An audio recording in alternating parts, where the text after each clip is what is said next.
important. Well, shall I switch I'll switch my microphone on as well, then we'll get better sound. Yeah. The last one I did was a bit quiet. Does that sound better? Yeah, I can hear you now perfectly. Okay, cool. Okay. Hello, Dr. Jones. Thanks Hello. for joining me all the way in Dublin in Ireland. That's where I am at the moment.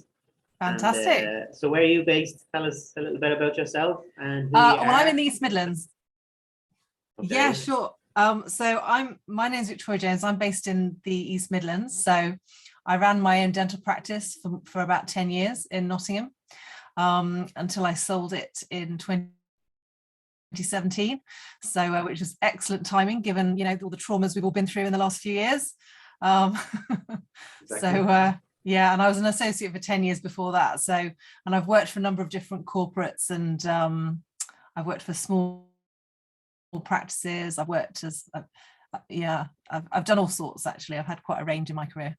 So you're well-rounded. You're doing everything basically, have you? Yeah, well, I never particularly liked being a dentist, but the thing is, once you've trained to be a dentist, it's a bit of a struggle to know what else to do instead. And of course, you graduate from university with so much debt, it's just like no other job's gonna help me pay this off. So, the only option is to just kind of keep going. But I was never 100% happy. So yeah, I've tried lots of different things. I worked for Boots when they were running their chain of practices that got bought out by Optical Express Dental Clinics. I worked for them as a regional clinical director. So I've seen lots of things at different levels all throughout the industry. So yeah, so it's an interesting experience, if nothing else. Yeah, very, very, very good. Very, very good. So then how did you discover Bitcoin? How did you come across Bitcoin, and when did you discover it? Well, basically what happened was, having been through all of these different iterations as an associate, I finally decided that, I'd run out of options working for other people because I wasn't happy anywhere that I worked. So I decided that the only option was to kind of set up my own business and show them all how it was done.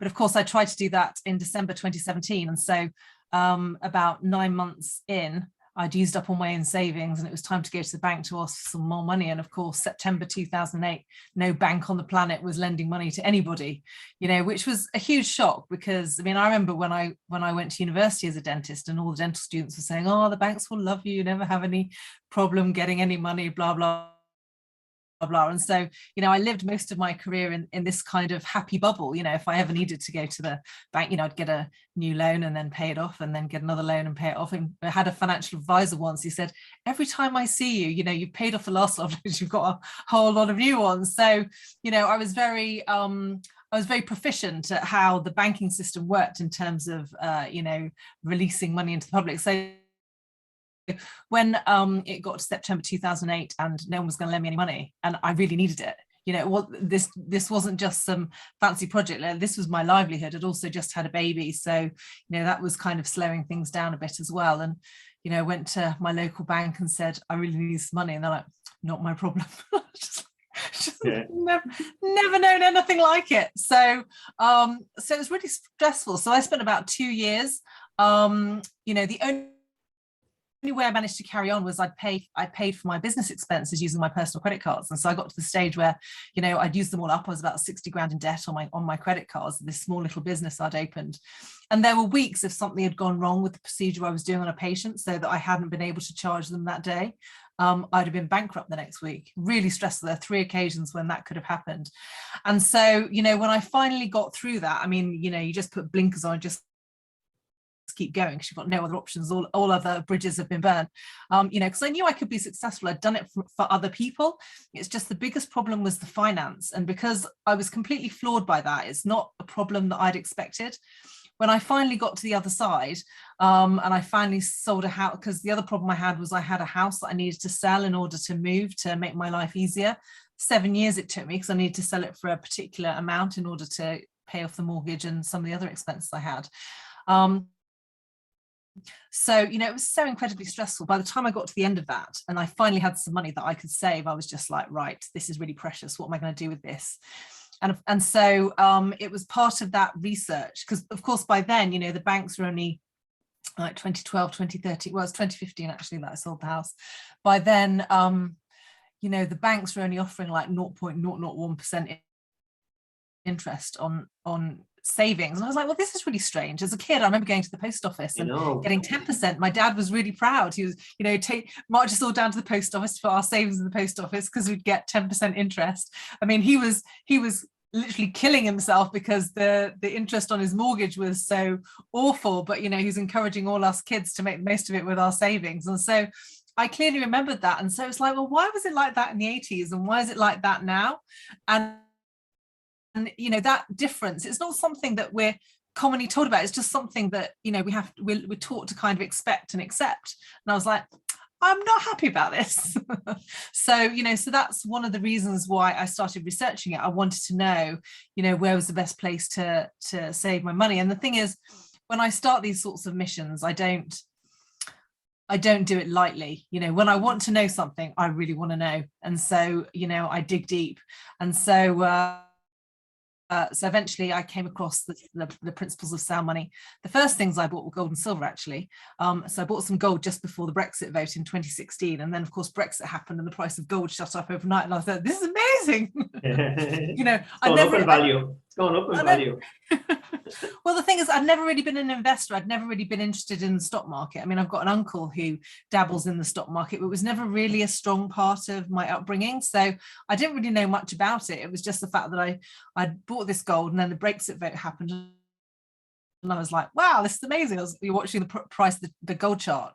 But having run a business, part of the principle, once I started learning about sound money, it was just like, well, running a business, you're trading, you're giving someone your services for something that you accept in return. And so really you want to be paid with the thing that is the most valuable because you're offering your services and you want to be able to trade it for something that's useful. So, so of course, in the olden days, we're all told about the barter system where people, would swap chickens or cows or whatever. But of course, that was inefficient because it was hard to chop them up into smaller pieces and for them to still be useful. So, of course, the whole idea of money is that, it helps to ease that transaction and make it more rewarding.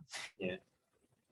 And so, of course, once I understood what was going on with our current system of money and the fact that it's constantly being devalued behind the scenes because of the amount of debt that's being created, I mean, it's a concept that's not really in our common day words. I mean, people talk about debt, but they don't really link it to how that affects us on the ground in terms of our money. Yeah, a lot of people don't understand it at all, really. And I only started really learning about it. I've been in business for since I was 21. I started my first business. Now I'm 48.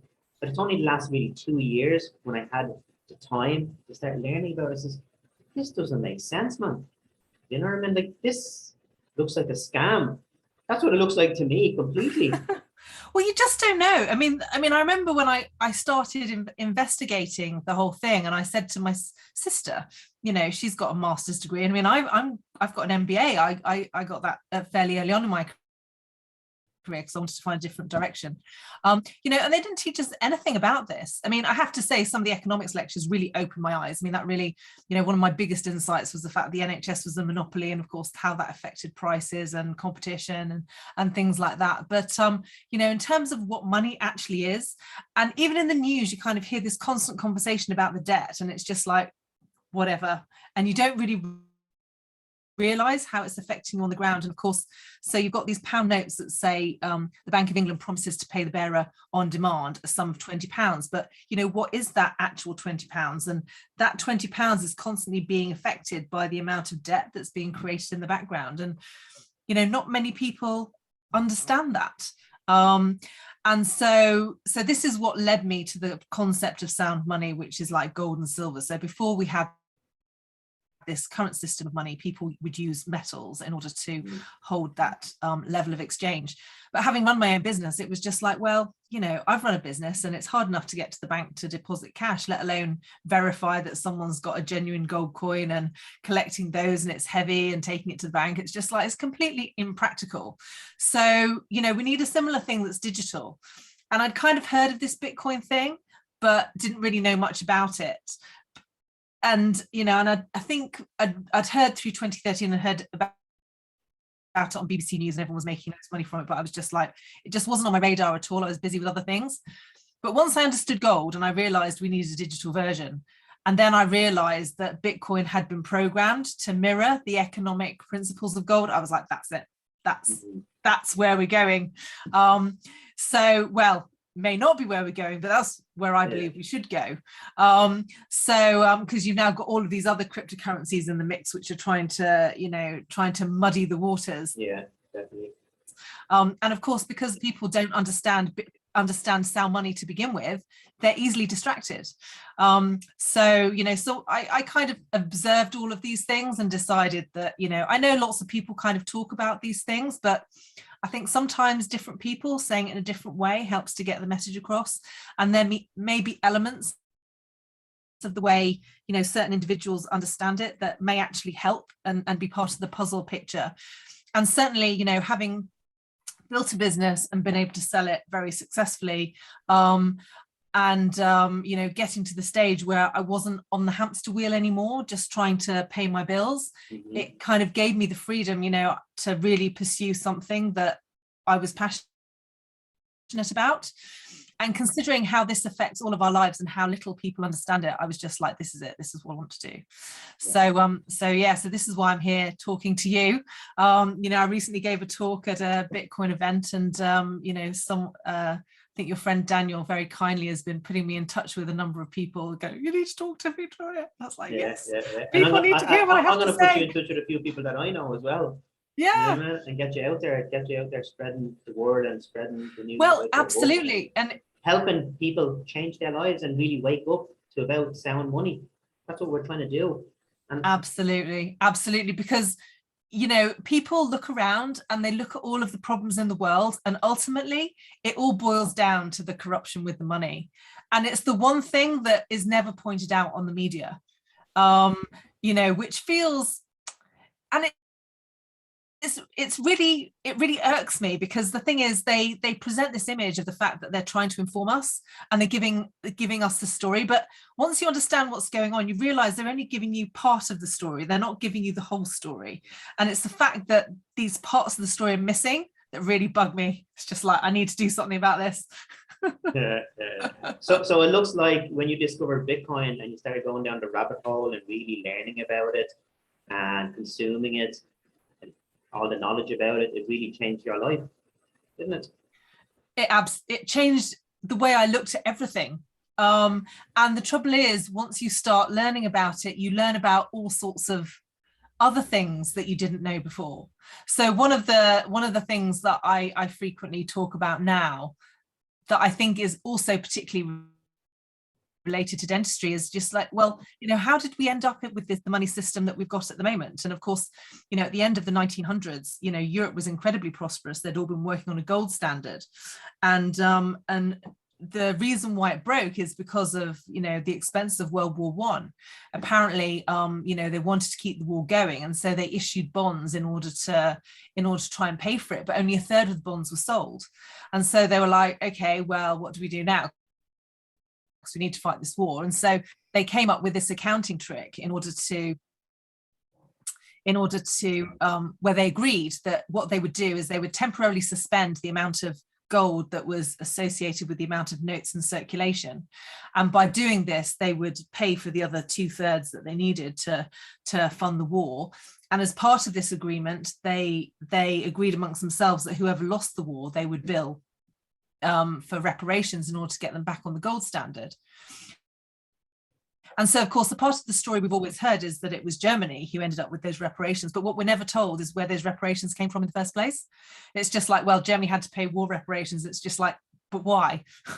Yeah. No one ever said that. And it's basically because of this accounting trick that they'd made. And of course, that's where it all started to go wrong, because of course Weimar Germany went into hyperinflation. That led to the rise of Hitler, which led to World War II, and in and amongst that you had the rise of the stock market crash of 1929, the roaring 20s, and then the Great Depression. And they will tell you, if you investigate it, they will tell you that it's to do with the fact that there wasn't enough money circulating in the economy. And so, of course, World War II got them out of the Great Depression because, the industry and stuff like that. But it goes further back than that. they wouldn't have had to do any of those things if they weren't on the gold standard. And the biggest political arguments at the beginning of the 20th century was all about getting us back on the gold standard.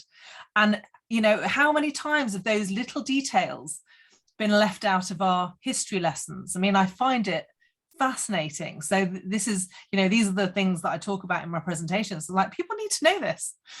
You know, and, you know, the French Revolution, it began as a result of hyperinflation. You know, the revolution in Russia happened because Russia tried a similar trick with their currency, but because they were less stable, because they'd fought a war in 1905, so their finances were already fairly low. So they tried the same trick that Britain did, which was to, you know, undo the peg from the gold standard. But because they were less stable, they collapsed quicker, and that's what enabled the revolution of 1917. Because the general public, the point at which they get really, really upset is when, you know, their survival's on the line. Yeah. And their survival is on the line when their money has been messed with. And it's been messed with, you know, the pivotal points in history are all related to when the money's been messed with.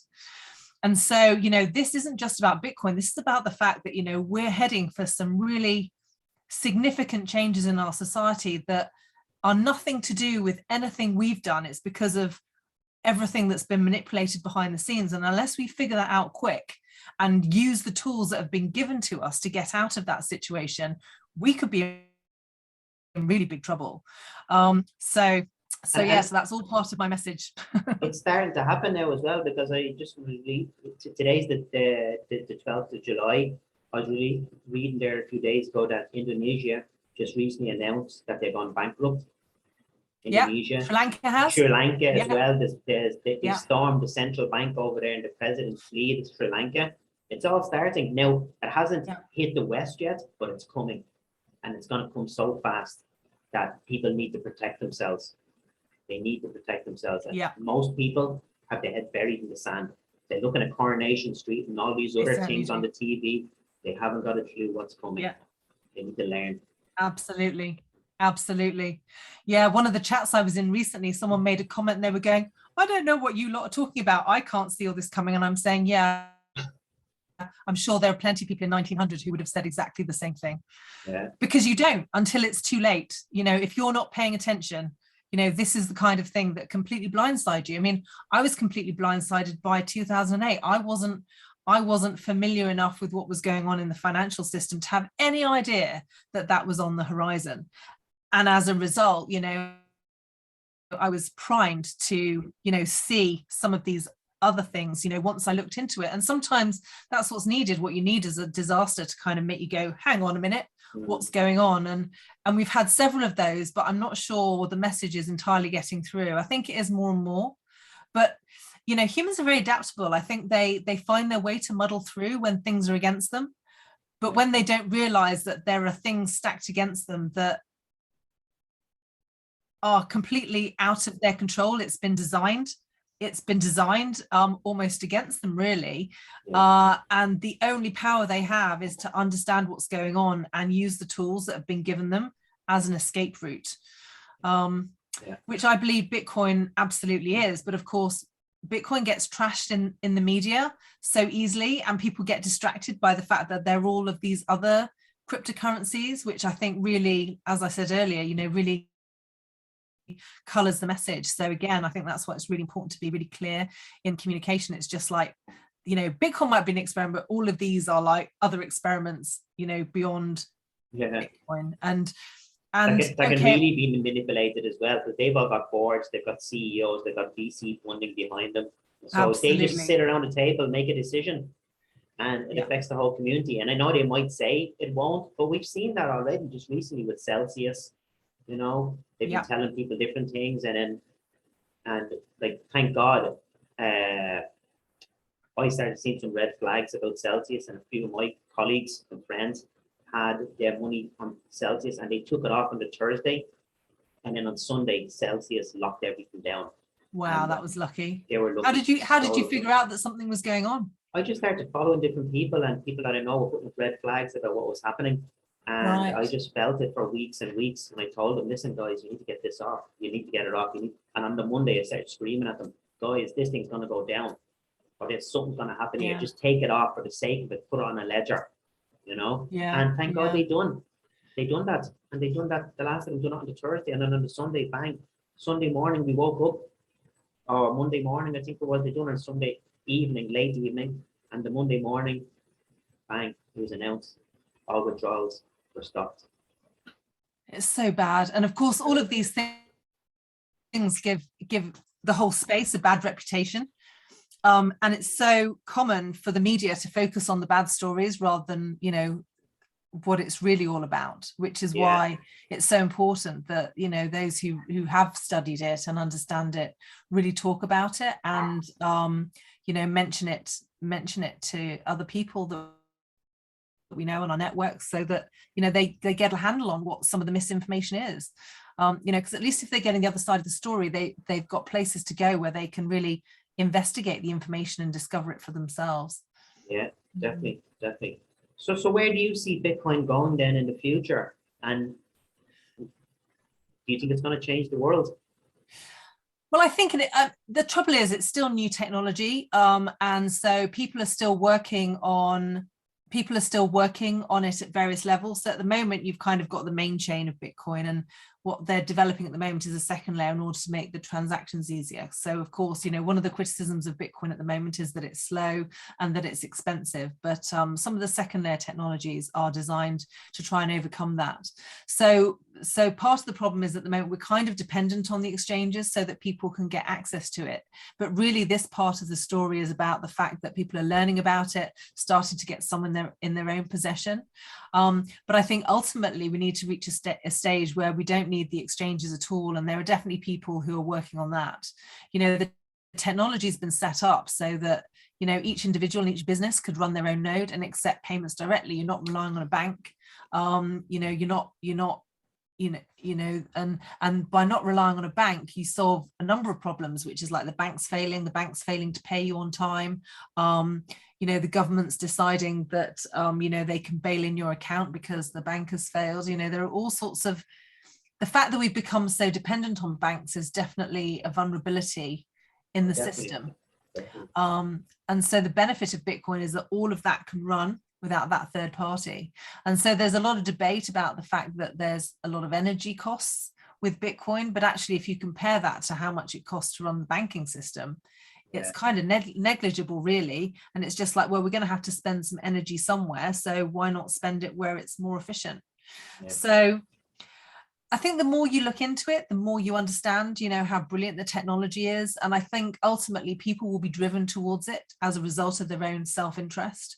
But because of all the distractions, you know, the longer it takes you to figure that out, the worse off you'll be. I think it really is worth understanding what this is sooner rather than later, so that you have a chance, you know, to own it when it's cheaper. You know, I think the earlier you get it, the better off you'll be really. And if you're not comfortable, you know, putting a large chunk of your wealth into it, you know, just start off with a little bit, learn how the technology works, because I think there's no doubt about it. You know, Bitcoin is the backbone for a lot of the crypto industry. And if you're going to learn about anything, you know, learn about that first, get hold of a bit of it, just see how it works. And just by doing that, you'll start to see the beauty of it. You know, as an event, like I said, last weekend where I was selling my books and I just had a Lightning wallet on my phone. And so, you know, because it was a Bitcoin event, other people had, you know, some Bitcoin on their phone. And so they were paying me for my book with Lightning, and it was just happening, you know, instantaneously, and it was just amazing. And some, you know, one person brought their dad, and he'd got his dad to have a Lightning wallet, and he was like, well, you know, shall I pay with my card? And it's like, just pay with your Lightning wallet, Dad, see how it works. So it was an opportunity for them to see how it worked. And so when it's working, it's great. But you know, I've tried setting up my own node and my own Lightning node, and it's still quite tricky. It's not particularly user friendly. So some of the existing wallets are quite good, but you pay a fee to use all of those. And even, you know, running one yourself, there are costs involved because, of course, you know, helping to support the network. But again, it's a fine balance. It's about, you know, which is more cost effective. And ultimately, in a free market, which is what we're aiming for, you know, the best solution wins. So yeah. And I think as more people get into the network as well, it's going to make it more easier and more user friendly, and more companies going to get involved with more technology. That's what's going to help grow the whole network, isn't it? Grow Yeah. Bitcoin as well. Because Yeah. as we know, there's probably only about maybe 200 or 300 million people that really maybe understand and know about Bitcoin. What's going to happen when 1 billion people know about it, and then 2 billion people? Yeah, I mean, some of the smartest people on the planet are now involved in this technology because, you know, they understand exactly what it's designed to achieve and the problems that it's designed to solve. And I think as smarter and smarter people kind of get involved, you know, the stronger it becomes, you know, the more that people are keeping on the network to make sure there's no corrupt computer code that's, you know, going into it. And because all of the software is open source, so anyone who's a computer programmer is able to look at it and understand it, and it's hard to change the network unless you've got a consensus agreement on it. So, you know, so changing the network is going to get harder and harder over time. So, you know, from what I can tell, everything's moving in the right direction. I mean, obviously, it's difficult to know 100% for sure exactly how it's going to work out. I mean, I still own a little bit of gold and silver, but mainly as a hedge against Bitcoin failing. But, you know, considering I bought some gold and silver in 2016, and then I bought some Bitcoin, I mean, Bitcoin's been by far the better investment. Hundreds of percent more. Exactly. Increase in value, hasn't it? If I'd known, but, you know, buying the gold and silver was all part of my learning process, because of course, you know, learning about that taught me about, you know, how money used to work and how money is currently corrupted.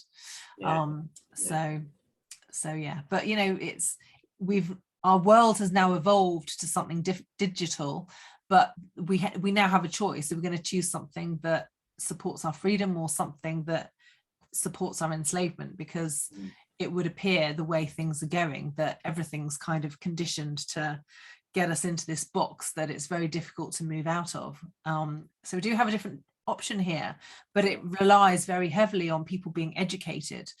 You know, at the moment, there's a lot of talk about governments regulating cryptocurrencies, but ultimately, if you understand how Bitcoin works, Bitcoin regulates the governments. It stops them from spending too much money and from being corrupt. You know, if they decide that they want to fund another world war, they can't just create money out of thin air if the public don't agree, or the public won't fund it in order to continue with that kind of campaign. And so, you know, having something like a sound money stops a lot of those things in their tracks and makes things a lot fairer for people on the ground. But unfortunately, a lot of people are so conditioned to believe that we need the governments in order to have a safe and secure society. I'm not saying that governments have no role at all, but I think maybe their role has been rather overextended. And I think there are a lot of people who are very unhappy with how things are currently panning out in our political sphere right now. So, They should really be working for the people and helping the people. But a lot of the times when you start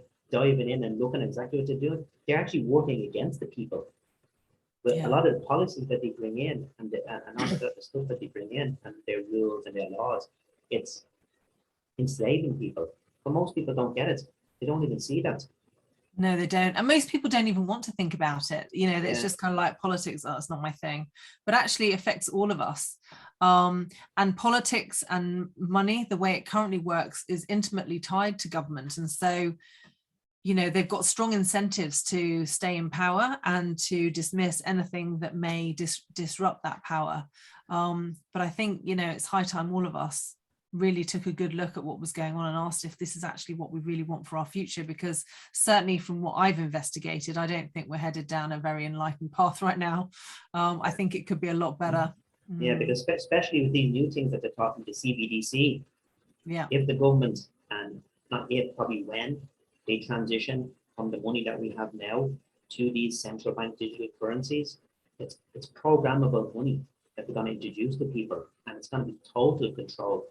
And not a lot of people don't even really understand it, or want to understand it, but it's coming, and people need to wake up and protect themselves. Yeah, you know? yeah. I Programmable think money. Imagine that they can stop you buying petrol at a certain time or the amount. If they want to stop people buying alcohol after 6 o'clock in the evening, they just turn it off and nobody can buy alcohol across the whole of the UK or Ireland or Europe. Yeah. People don't understand vaccinated, you can't go in the supermarket. You can't go anywhere. Nothing. Exactly. Get on a flight, forget it. Yeah.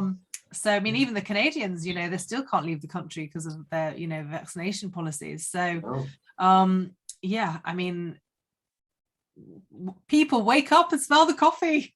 Yeah. before it's too late. Yeah. So yeah. Perfect. And then regarding your book, explain to us a little bit about your book.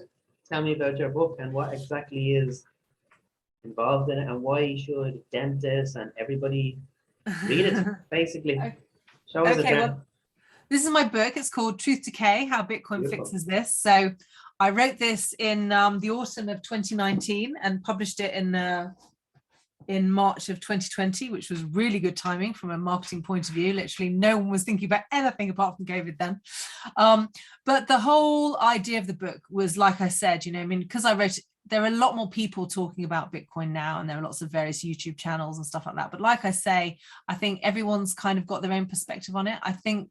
I felt that there's a lot of people who are into computers or purely into economics who talk about Bitcoin, especially a lot of trading. You go onto YouTube, a lot of people talking about trading and that aspect of it.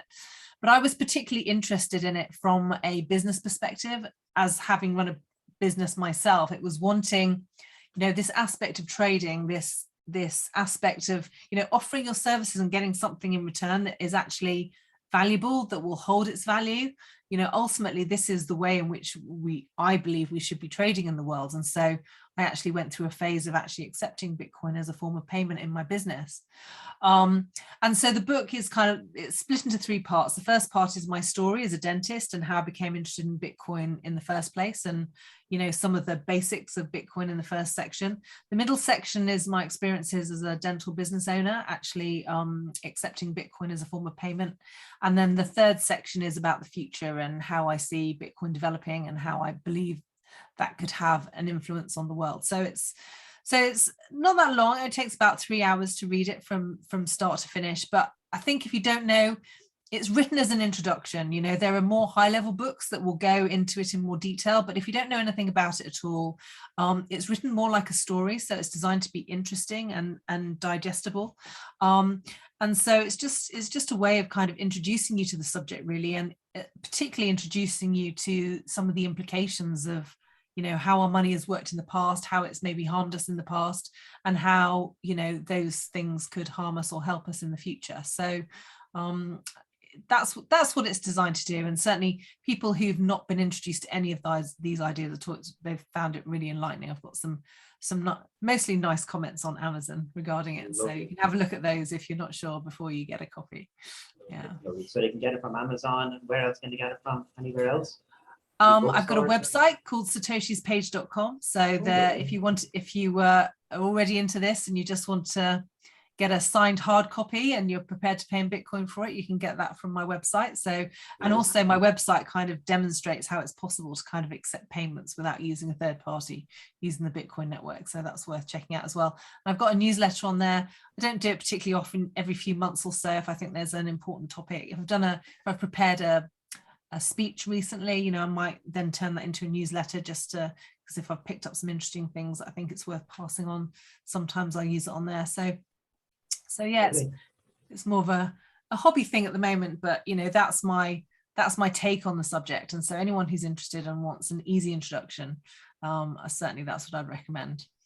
Sounds amazing. Okay, so what we're going to do is we're going to drop the link for your book and your website in the bio there for this video, and then we can hopefully drive some traffic towards your book, and some people might get to learn a little bit more and get a bit more educated on your amazing story and read that book. I'm definitely going to read it anyway. I'm going to get on Audible.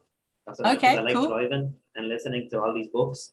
So definitely that's on my list. That's on my list anyway. So thanks for joining us today. Yeah. Thank you for having me. And it was amazing. And we'll definitely get you to talk to a few more people around the world about your book and your journey in life. Yeah. Fantastic. Thank you so much. Perfect.